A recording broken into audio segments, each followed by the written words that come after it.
conversion factors in the first part of this chapter. I do want to tell you that I have a conversion table here, but it's one that I had to find on the internet because I could not access the page that I needed out of my book. So these numbers are very close. They have some longer digits, but if you need conversions, they are in the very back of your book, like on one of the very last pages of the hardcover book. So you can reference to those, and you can either use US to metric or metric to US. We'll kind of discuss that out in just a little bit, why you would use one over the other. Okay, so we're going to be working with conversion factors today. And a conversion factor is a rate that equals 1. So for example, here we're converting between meters and feet. So 1 meter is the same as 3.28 feet. I could also reverse that around. 3.28 feet is the same as 1 meter. So if I were to divide those out between the conversions, they would equal 1. We're going to go through and use comparison ratios for, or also known as proportions, to solve conversions between US and metric. So the visual that I always use is I start out with the, whatever the statement is. So right here I have 10 quarts is about how many liters. Now these two squiggly lines right here mean about, because when you're converting between US and metric, they're really just rounding the decimal number to a number that's easy to work with. So that means it's about equal to, it's not exactly equal to. So the conversion, I'm going to go ahead and pull my conversion table out here. And I know that it's hard probably for you guys to see it because these numbers are pretty little. So I'll enlarge it the best I can. But once again, you can go through and actually use the one out of the back of your book. It's very similar to what I have here, but I couldn't access that page to be able to snip it tool it. Okay, so here I am going quarts to liters. So, oh darn, unfortunately this is all inches to feet, yards to miles, and so forth. So I'm gonna go ahead and grab my book and just read out of the back of the book. So if you flip to the last page of the book, you'll notice that, of your hardcover book, you'll notice you have US to metric and metric to US. So how do you know when you should use the US to metric or the metric to US? You're gonna look and see what you start with. Well, quarts, that's US. Now, if you accidentally use the wrong one, you're still going to get an answer that's relatively close. So it's not really anything to worry about unless they're asking or they're doing, for example, like if it's a multiple choice question, they may only list the exact answer. So you have to be comfortable with maybe rounding and working with some of those numbers. So here, if I look in the back of the book, I have 1 quart is about 0.95 liters.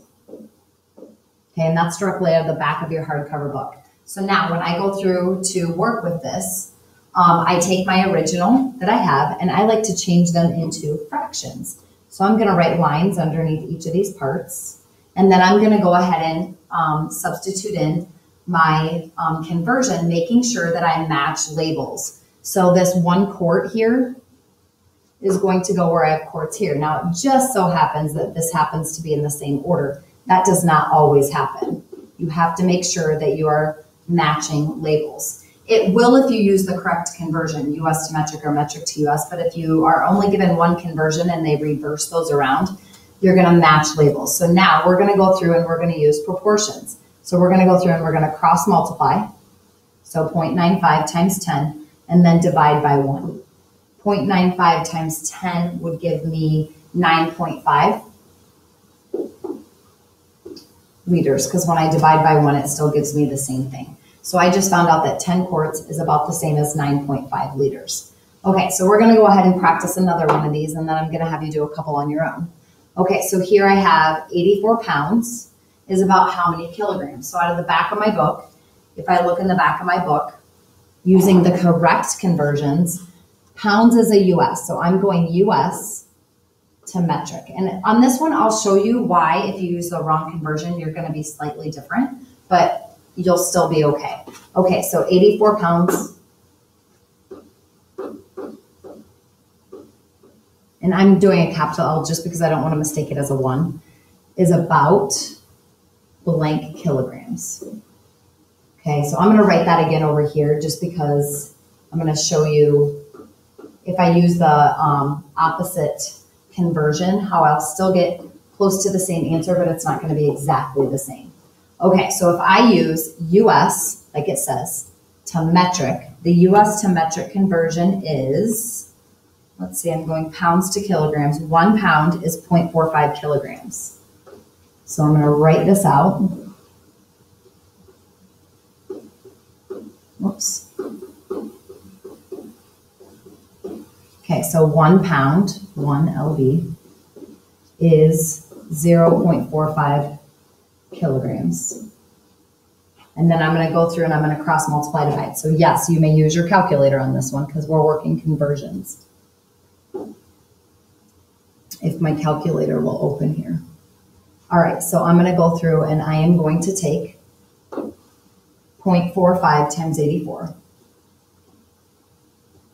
And then I would divide by 1, which is still going to give me the same thing. So here I just found out that this is 37.8 kilograms. Okay, so what I'm talking about when I say the conversions are slightly different, if I were to go through and use, let's say I looked at the metric to US, or I had that one memorized in my head.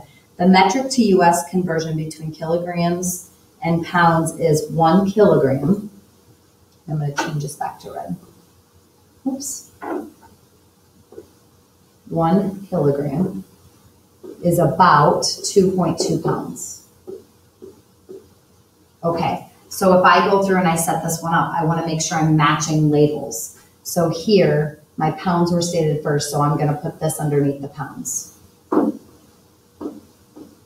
And then 1 kilogram here. Okay, because sometimes you have one of them memorized. You just know it off the top of your head and you don't have the other one. There's obviously, because they're not perfect numbers, they're not going to convert exactly the same. So when I go through and I can cross multiply, 1 times 84 is going to give me 84. So now I'm going to take 84 divided by 2.2. And when I do that, I get 38.18 repeating. Okay, notice our two answers here.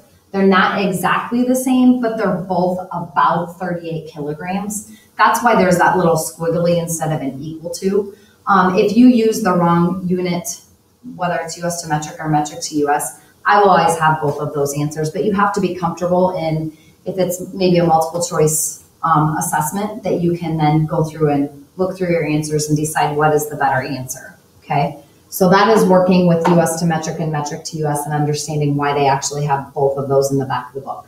Okay, so I'm going to go ahead and give you these next two, and you're going to work on them and then check back after you've solved them. So you can use the back of your book for this, the back of your hardcover book, to go through and convert between these. So go ahead and pause your video. If you don't have your hardcover book, I'll go ahead and pull this out just in case, this conversion, just in case you don't have it. But I will tell you in the back of the hardcover book, it's actually, the numbers are a little smaller between the miles and kilometers. So go ahead, pause your video and convert between these two, and then check back in on your answers.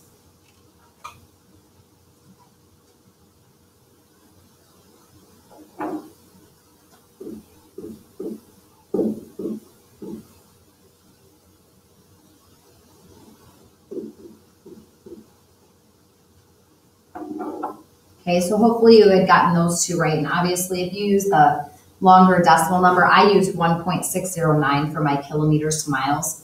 If you would use the long one that's here on the screen, you probably had a really long decimal number. As long as it's around 2.48, you're okay.